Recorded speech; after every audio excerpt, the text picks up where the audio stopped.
कोल्हापुरी तडकामध्ये आज आपण बघणार आहोत ठेचा पाव। आधी आपल्याला ठेचा बनवून घ्यायचा आहे।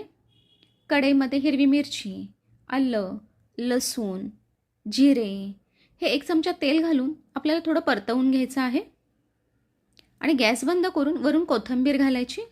हे सर्व मिक्सर जारमध्ये घालायचं आणि वरून 2 चमचे शेंगदाणे भाजलेले घातलेले आहेत आणि जाडसर असा आपल्याला ठेचा बनवून घ्यायचा।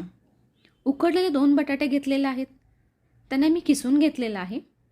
बनवलेला ठेचा आहे त्याच्यामधला 2 चमचे ठेचा, चवीपुरतं मीठ आणि कोथिंबीर, चिली फ्लेक्स हे सर्व घालून बाजूला ठेवून द्यायचं।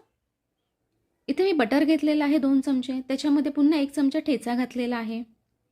इथे लादी पाव घेऊन त्याच्यावरती आपल्याला बटर लावून घ्यायचं आहे आणि बनवलेलं बटाट्याचं सारण, वरून पनीर घातलेलं आहे। पनीर तुम्ही किसून सुद्धा घालू शकता।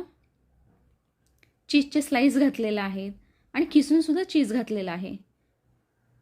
तुमच्या आवडीप्रमाणे तुम्ही प्रमाण कमी जास्त करू शकता।